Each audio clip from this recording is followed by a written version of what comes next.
Hey crafters, just a reminder, this podcast is for informational and entertainment purposes only, and should not be considered advice. The views and opinions expressed are our own, and do not represent those of any company or business we currently work with, are associated with, or have worked with in the past. Thanks for tuning in to the Futurecraft podcast. Let's get it started. Hey there, welcome to the Futurecraft Go-to-Market podcast, where we're exploring how AI is changing all things go-to-market, from awareness to loyalty. I'm Ken Roden, one of your guides on this exciting new journey. And I'm Erin Mills, your co-host. And together, we're here to unpack the future of AI and go-to-market. We'll share some best practices, how-tos, and talk to industry pioneers who are paving the way in AI and go-to-market. So Ken, what are you doing to pave the way in AI? Well, Erin, I think I'm officially breaking up with ChatGPT after this week.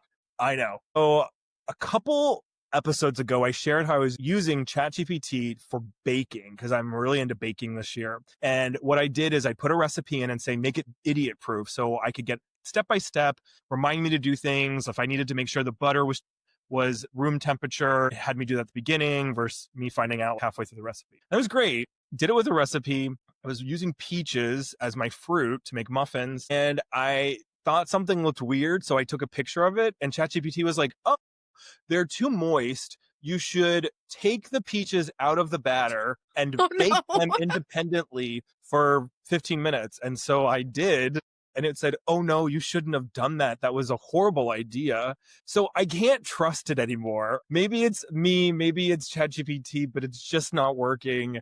I'm going to make my official switch to Gemini and Claude and just close that chapter of my life and move on. It was relatively traumatic. Yeah, I can imagine. Everything is so cyclical. Oh, I hate Gemini, and now I'm full on Gemini. But in 2 months, we'll be back on ChatGPT probably. It's one of the hard things about companies having to buy one of them, right? They're changing so much, and their use cases are so different that it's actually pretty difficult for big companies. But enough about that. How are you using AI, Erin? You know, we talked about it last episode, how I've been using deep research in Gemini for account research and persona mapping. And I'm still very obsessed with that. And what I'm now doing is taking data and using Claude to give me the key themes, dropping that data then into Gemini Pro and doing the deep research.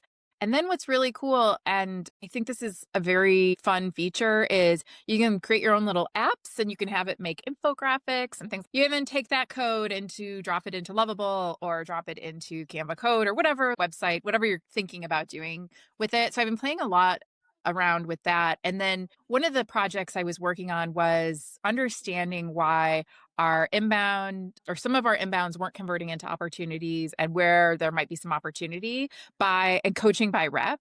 And it was so cool because I was able to develop an infographic and create a pain funnel that was provided the scripting for our BDRs, which I mean, that would have taken forever. And I would have been a general session for people. So what I'm hearing you say is you're able to actually make it a little more personalized, but also do something you might have not done before even. 100%. And because it's so personal, it then resonates much more with each individual BDR. So they can work on the thing that they're struggling with, as opposed to having a larger training where, you know, they may already be really good at budget handling, objection handling about budget, but they're really, really struggle with timing, or they really can't get to the right person. So it's neat to be able to understand this data and use it in a way that is super, super actionable. And then also just helps deliver better outcomes because it's so personalized to each individual. Yeah.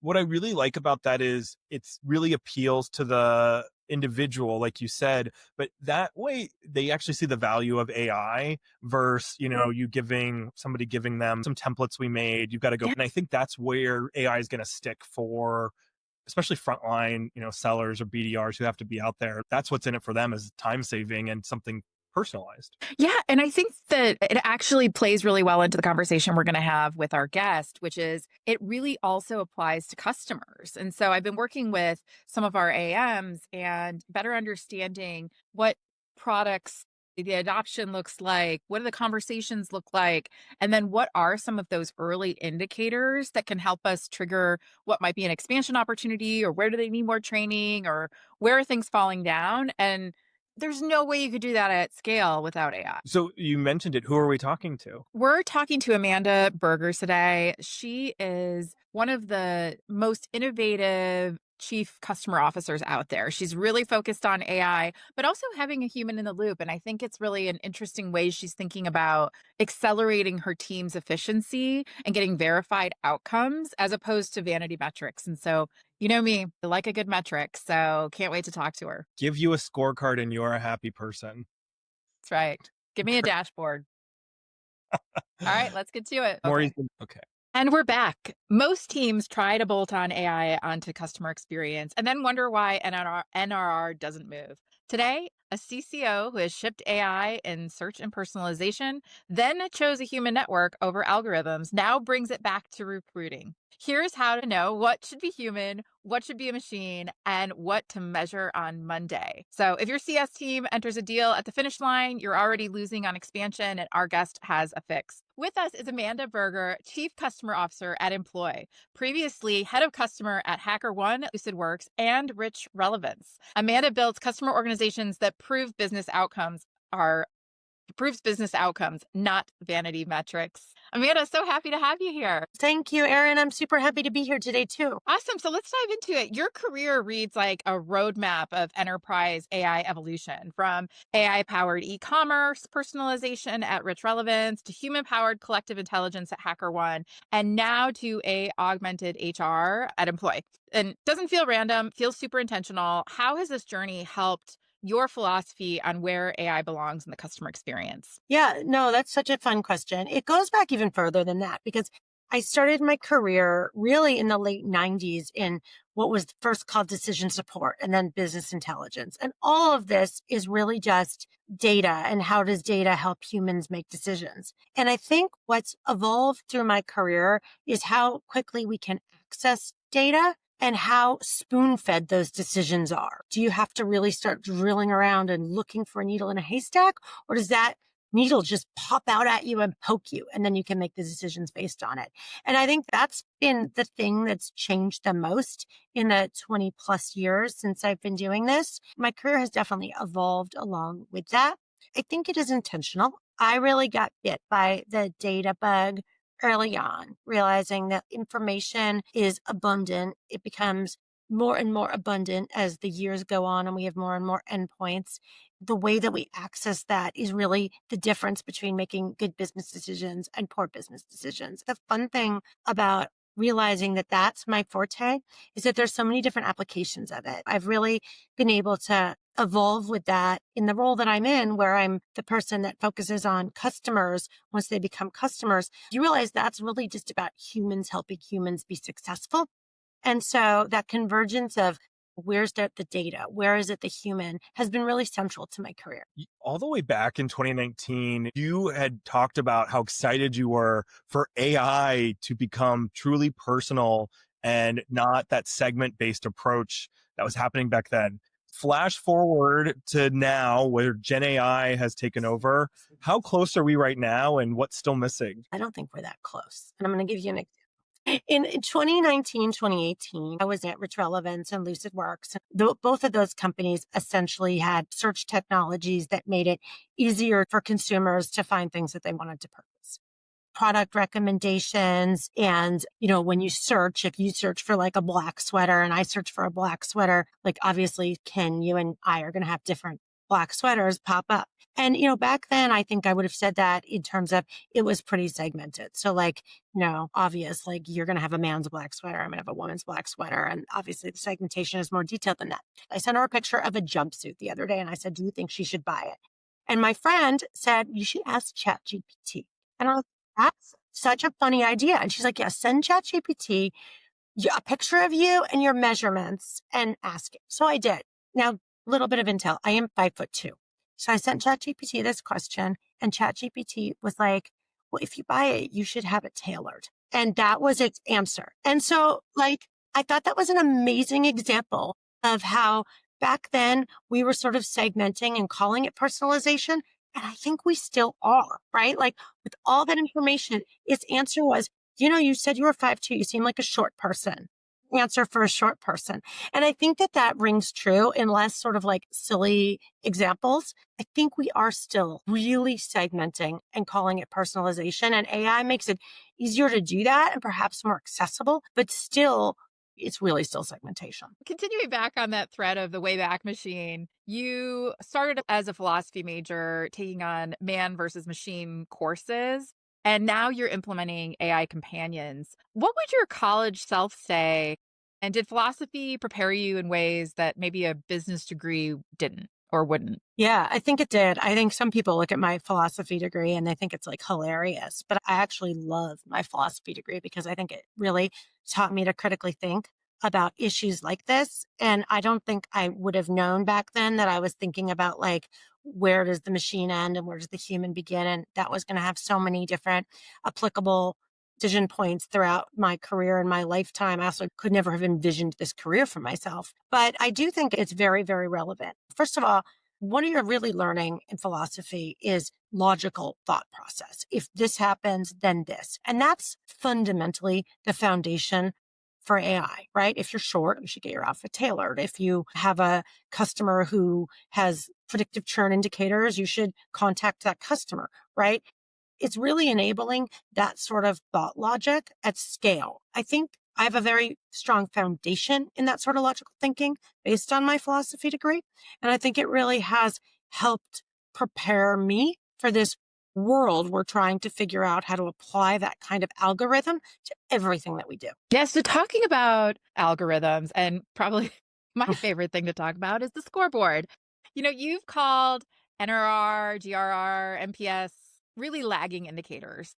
And I think that's going to ruffle a lot of boardrooms because a lot of CS folks really live and die on those numbers. Make the case. What's broken about how most SaaS companies measure success, and really what should we replace it with? By the time a customer churns or tells you they're going to churn, it's too late, right? Like the best thing that you can possibly do is offer them a crazy discount to get them to continue with you. And when you're doing that, you've already kind of lost, right? Or you can put off the decision and offer them an extension in case their implementation of the next thing goes wrong. Like you already haven't shown the value. And really what CS teams need to be focused on is delivering value. Like if you deliver value, we all have so many competing things that we need to do at work in the world. If a SaaS tool is delivering value, probably not going to question it, right? If they're delivering a ton of value, you're going to keep using it. And if there's a question, then you're going to start introducing things like lower price or competitors.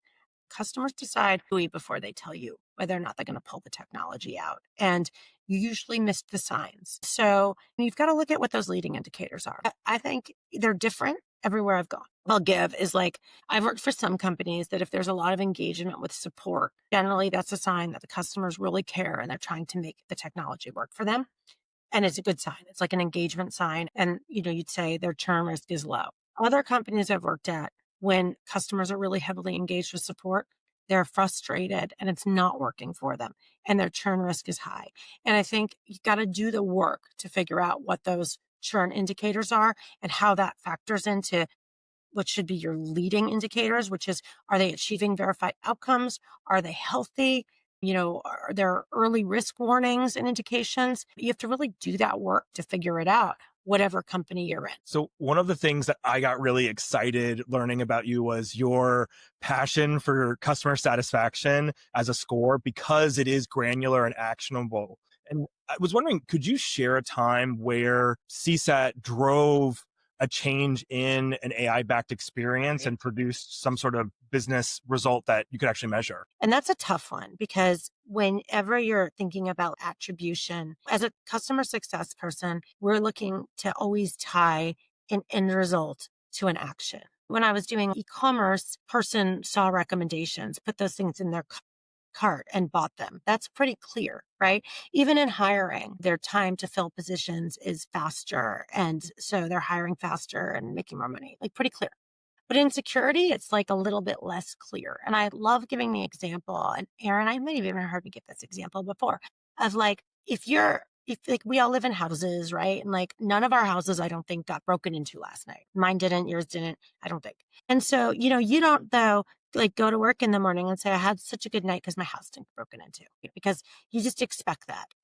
When your house didn't get broken into, you also my house didn't get broken into last night? Is it because I locked the doors? Is it because I have an alarm system? Is it because I have a dog? Is it because I live in a safe neighborhood on a hill? Who knows, right? And I think that's true with security in general too, that like you have to really think through what that attribution is. And you need like getting that feedback is really important. So you can't just say the customer made more money. When it comes to like the various different security technologies I've worked at, you have to drill in to say, how do you know this is working for you? And get that indication right then. So in various surveys that we've done, we've been able to get actionable feedback, like somebody was able to detect a vulnerability and we later realized that vulnerability could have been tied to something that would have cost $4 million to settle.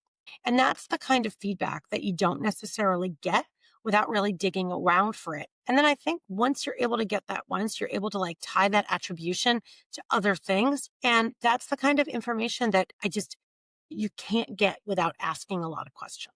Yeah, one thing that I have always really appreciated about your approach is your verified outcomes and how you talk about that being sort of central. And it really depends on knowing the customer goals early, which is, why you're a religious believer in bringing CS into the sales cycle, which I think a lot of teams don't do enough of, especially if they're worried it's going to close or slow down the deal or whatever. When exactly do you insert CS and who's in the room? How do you build trust without taking away from that velocity? Can you walk us through that? Sure. And I think there's different parts of CX that you would involve, right? And you need to bring somebody in to scope that versus is not a heavy implementation list, but you're doing it more to like demonstrate what it's going to be like when the customer becomes a customer and you're trying to establish trust. So I think there's those two scenarios. Regardless, with bigger customers, I like to bring in somebody from CX when the deal is like in that sort of like technical win stage or 70%, or like everybody has different words for this, or vendor, maybe right before vendor of choice.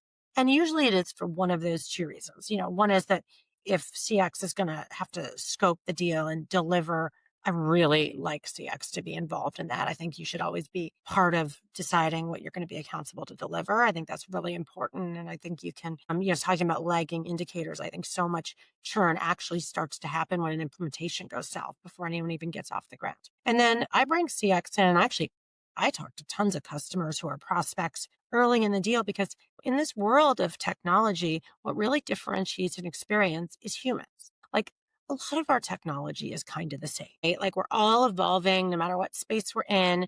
Competitive differentiation it's narrower, but the approach to the humans that are going to work with you and the partnership, I think that really, really matters. And I think that can make the difference during a sales cycle. And sometimes I have to convince the sales team that this is true, but typically like once I'm able to do that, they want that, because it does make a really big difference in talking about like what is going to ultimately make a company successful. And technology makes companies successful, but humans do too. And I think that's part of that balance between what's the machine, what is the human. I want to dive deeper into the framework because I've worked with CS teams and I've heard one of their biggest challenges is actually getting the customer to articulate what their goals are. Do you find that they're able to naturally say what they're looking to achieve, or do you have a process in discovery that you're able to pull it out from them? Yeah.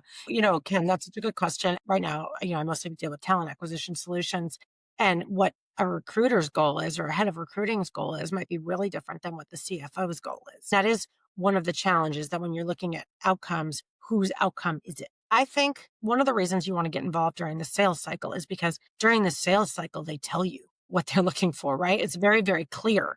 And there's nothing that frustrates a company more than I told you that. And now like you're asking me again, why don't you just ask the person selling? Like that's infuriating, right? So I think getting involved early is important to understand that. Now that said, you always have thousands of customers, right? Legacy customers, and new CSM comes in and they have to figure that out and ask the questions. And I think you're right. Like it's not always clear because sometimes the person you're asking the questions of just wants to do their job more efficiently, right?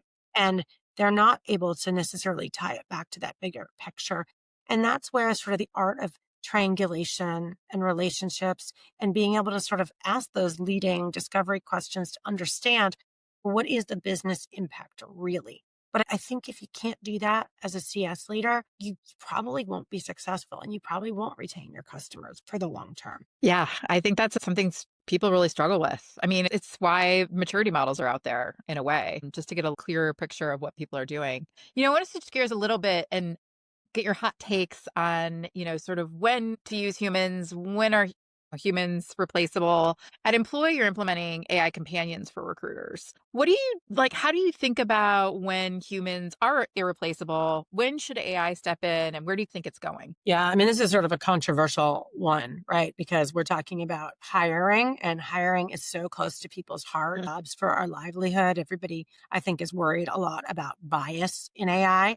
And that's why we really think about like companions. Like, I actually earnestly hope there's never a world where AI takes over hiring because I think that's a little bit scary. But I also think AI can help companies and recruiters be more efficient. It's interesting because we know that job seekers are using AI, right? Like you talk to anyone, any recruiter, and they'll tell you that they're getting 200% more, 500% more applicants than they got before.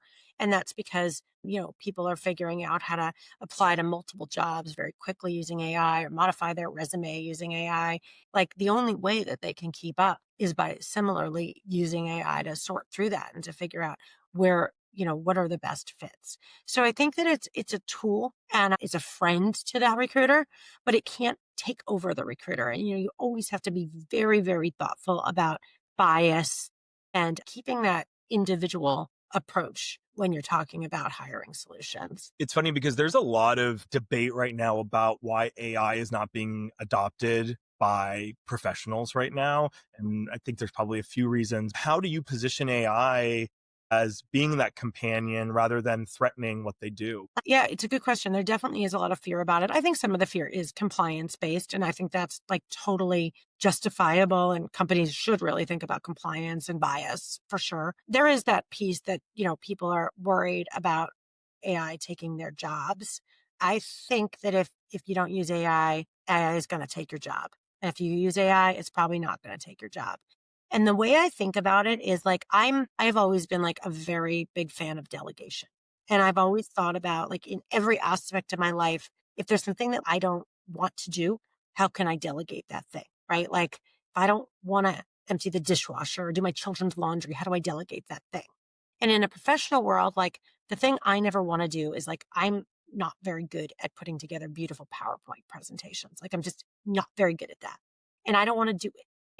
But I realized that like AI can do that for me now, right? Like they amazingly well. And what I'm really bad at is like figuring out bullets and formatting and AI does that. And so, I think about like, what are the things I don't want to do? Usually we don't want to do the things we're not very good at or that are tedious. And how do you use AI to do those things so that you can go and focus on the things that like you are really good at? And maybe what I'm really good at is thinking strategically about how to engage customers or articulating a message. I can't really do that, but it can build that PowerPoint presentation. And then I don't have to think about like, does my font here match here? And that's how I encourage people to think about it. Take the parts of your job that you don't like, sending the same email over and over again, or formatting things, or thinking about ideas for your icebreaker.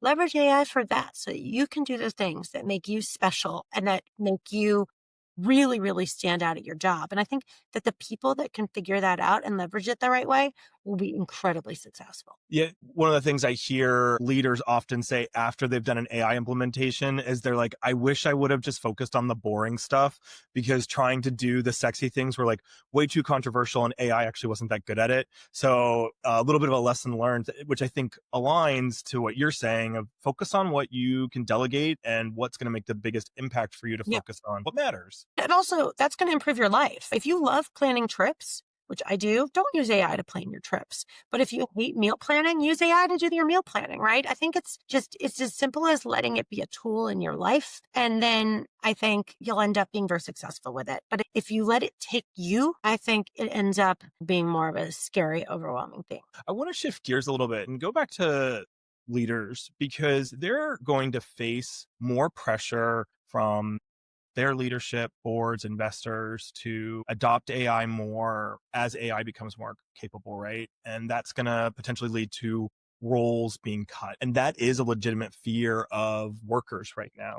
So thinking about that, given your experience in using both AI and then being a very human-centered leader, how do you make the case for keeping humans as part of customer success? And how do you balance that given these pressures? AI doesn't understand business outcomes and motivation. It just doesn't. Humans understand that. And I think the key to relationships and outcomes is that understanding. And so I think the humanity is really important. The last company that I worked at, HackerOne, where I worked prior to Employ, what HackerOne did was it was basically like a human security company where there were tons and tons of millions of hackers out there in the world who want to do benevolent things and identify vulnerabilities and flaws in technology before bad actors get to it.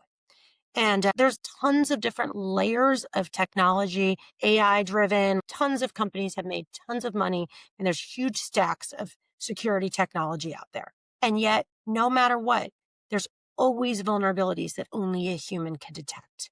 And I think that's such a great example of it doesn't mean that you don't want to have those full stack security solutions. You do, but you have to have that human solution on top of it or you miss things. And I think that's true with customer success too, right? There's some great tooling out there that makes it easier to find that needle in the haystack. But once you find it, like, what do you do? And that's where the magic comes in. And that's where a human being needs to get involved.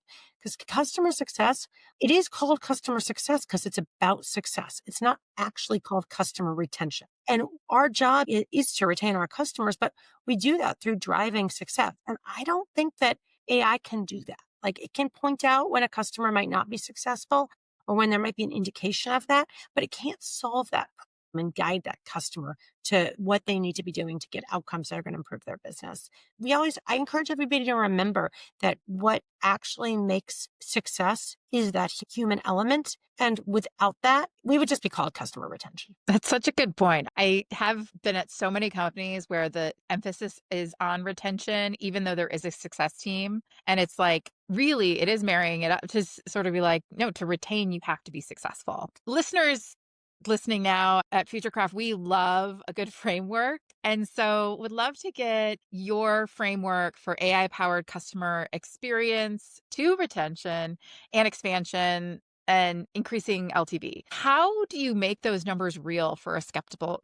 Well, that's a great question. So I think there's a couple. The first thing is that it's hard for me to talk about customer approach and framework without thinking a little bit about customer segmentation, because I think it's always going to be very different in an enterprise space where you're dealing with really big customers and there's a lot of human interaction than when you're dealing more in a scaled model, which, I deal with a scaled model at my last couple companies, like a lot of scale, and it's a different thing. But in terms of the framework, I first of all believe that the things we do to support that long tail, like those digital customers, we need to do those to support all of our customers, because while everybody wants human interaction, they don't always want human interaction.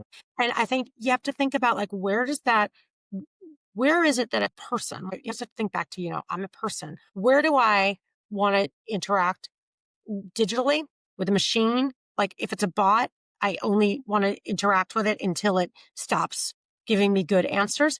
And then where do I want to say, stop, let me talk to an operator or like a human being, right? And so I think the first thing is to establish that framework for that.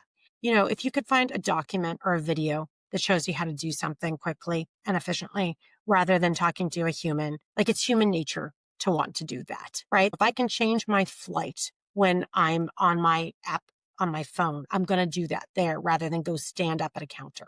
And I think it's like coming back to thinking about, as a human, what's the framework for decision for where I need a human to get involved? What is the prediction? How do I predict what's going to happen with my customers? Like, what are the right ways of being able to look and say, this is a risk area. How do I create that framework? And again, it's a little bit different by segment because we know much more information about customers in our enterprise segment, and they're a little bit more dynamic because there's more people involved. But creating that framework for saying, and then how do we apply that to the different kinds of segments of customers that we have? And once you've got that down, I think it's an evolution of combining where the digital interaction starts where it stops with what am I actually looking for that's going to trigger a human interaction, and being able to figure that out and scale that. I think that's the thing that everybody is trying to unlock. That feels almost like nirvana in a way, because I think a lot of companies have this perception of enterprise needs that white glove service all the time. I don't want to call the restaurant for takeout. I want to just order it in my app. I don't even want to have the food handed off to me anymore. I just want you to leave it at my door. I think even with our enterprise customers, our assumption is that they want to make that call or they want to have that handoff, but maybe that's not the case. I mean, it's so funny. You ever call like Bonvoy or something and they say, "Hi, Ms. Mills, how are you? How's your day?" And you're like, "Nope, I just want to change my reservation."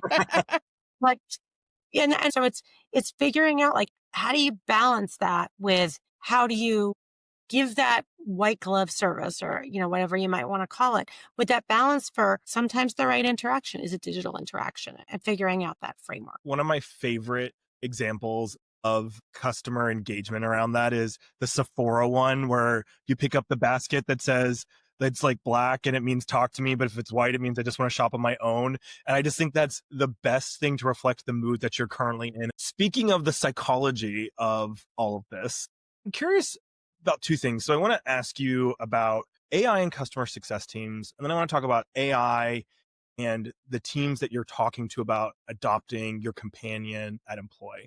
But first, when you're talking about implementing or introducing AI to your customer success teams, there's a whole bunch of emotions that probably come into play. And how do you go about leading through that? Yeah, no, it's true. There are, because I think everybody is worried about like their jobs and efficiency, and everyone's worried about that. So the first thing is, I think empathy is in both situations you're talking about.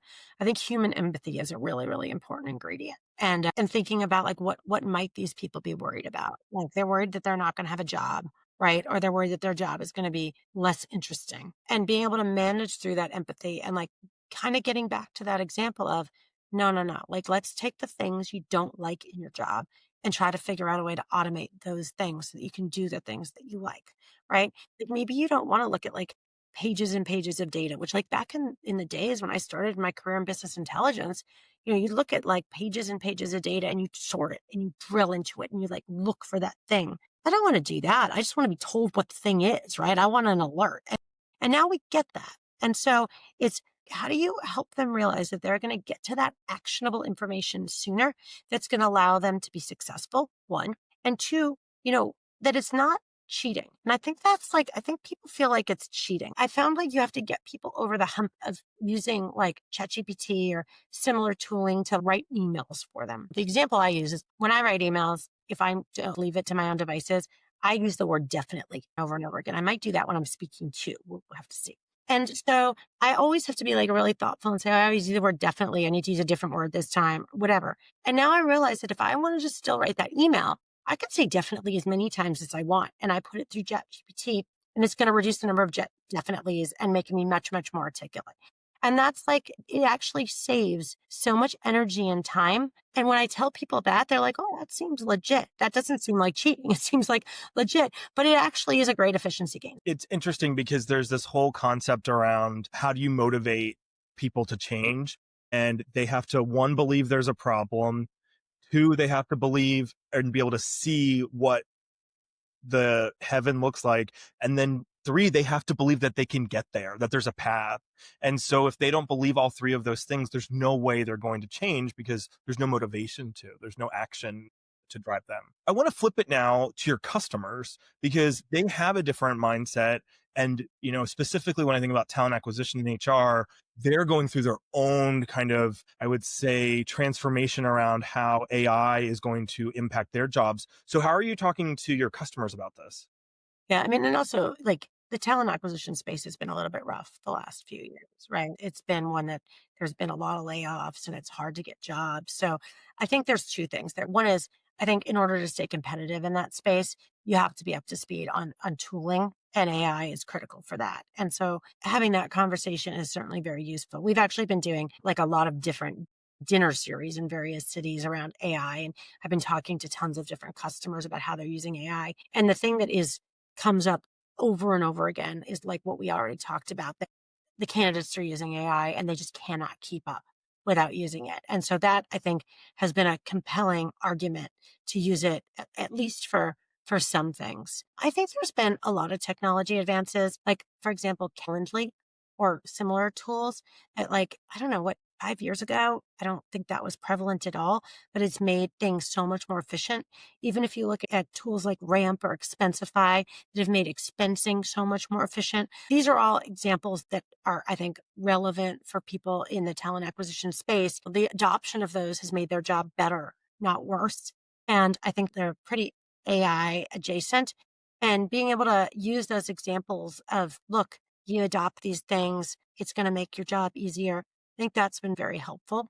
And once people start to use it, like we have a tool that transcribes interviews and will intelligently say, hey, nobody's asked a question about management style yet. You should ask a question. Once you get used to doing that, it makes your job better. It makes you hire more efficiently. It makes you hire better people. And I think once people start being comfortable with that and realize it's their helper, it's their friend, it's not trying to replace them, I think that the buy-in is faster. Talking about efficiency gains, you've mentioned that you were able to turn some workflows from like an 8-hour task to 30 minutes, which is pretty incredible. What roles have absorbed the time dividend? What were rescoped? What did you stop doing? And maybe just give us a little preview of what that looked like. Yeah, I mean, I think the roles are the ones that have a lot of repetition and a lot of repetitive writing. First of all, I think AI is incredible when it comes to repetitive writing and templatization. And, a lot of times that's more in a support or like a managed services type of a function. And then coding. I think, any role where you're coding or compiling code or checking code is certainly, there's so much efficiencies that AI has already provided.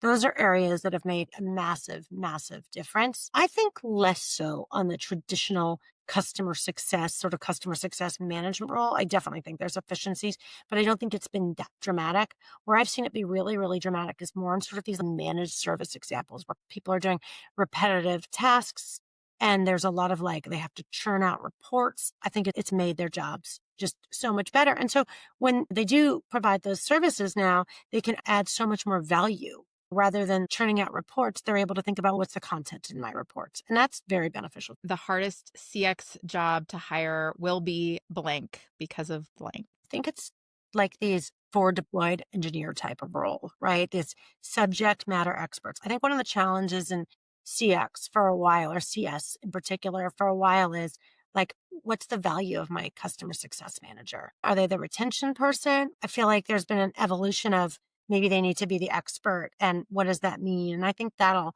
continue to be some evolution on that. And that'll be the hardest role. That standards, I think, will be very high. Okay, this is not related, but last night I actually filled out a lead gen form that was a Mad Lib, and it was so good. And I was like already ready to engage with the vendor. Wow. I've never it seen worked. that. That's fun. Yeah, it was super fun. Anyway, back to this thing. So here at FutureCraft, we are all about giving our listeners quick hits on information. So are you up for a lightning round? Sure. That sounds like fun too. Great. Okay, first off, what's one AI workflow go-to-market team should try this week? I think it's summarization. Like, put your notes in, get a summary, get the bullets. I think AI is incredible for that. What's a non-obvious AI use case that's already working? Non-obvious. I think it's data related, right? I think people are still scared to put data in and ask for themes. So I would say it's putting in data and asking for input on what are the anomalies. What about for the go-to-market leader who's not seeing value in AI, what should they start doing differently tomorrow? They should start having real conversations about why they're not seeing value in it. And like, I think taking a more sort of human-led, empathetic approach to why they're not seeing, are they not seeing adoption or are they not seeing results? And I would guess it's adoption. And then it's sort of drilling into the why. If you could DM one thing to all go-to-market leaders, what would it be? I have to DM it. I mean, You could screen from the rooftops, whatever you smoke want. signal. Look at your leading indicators. Don't wait. Understand your customer. Be empathetic. Try to get results that matter to them. Amanda, thank you so much for joining us. I have learned a ton, and I think our listeners have too. Thank you. I really appreciate you giving me the opportunity to be on your show today. Well, and we love the perspective from CX. It makes everybody better. If this helped you, send it to a leader who's rewriting their CS playbook or CX playbook. Rate and review it, and it helps us get out the word and helps others find the show. So thanks again, Amanda. Really appreciate the insights. And I can't wait to use some of them with my team. Thanks. And we're back. Erin, what did you think of our conversation with Amanda? Really enjoyed it. As we talked about on the call, I think that this idea of bringing CX along the entire way and creating this full buyer's journey, it just creates a much better experience for us as buyers, as marketers, as sellers. I think it makes a lot of sense. And I loved one of the things that she said around, customer success is not customer retention. And I think some of the teams that I've talked to lose sight of that sometimes. It is just, hey, give me that retention metric, give me that, whatever, acronym that we're going to try to get to from a metrics perspective. And I think I thought that was such a good point. Yeah, I agree. When she talked about software too being kind of commoditized, a lot of it is becoming less differentiated. And so the customer success and that human element is so important right now. And she's really thought about how AI is going to integrate into her customer success model and how her teams do it. So I think she's kind of leading the way doing this. Yeah, I really think she's onto something as well with the understanding what is the right digital touch versus the right human touch. Because I do think that a lot of us mistake, the larger the organization or the larger the contract value as, needing more of that handholding or wanting more of that personal touch. And I don't think that's necessarily the case all the time. And so I thought that was a really cool take as well, is try to understand what people are really looking for in those interactions, but using AI to figure that out. Yeah. Focus on the non-sexy stuff. Focus on things summarizing meetings and writing a better email.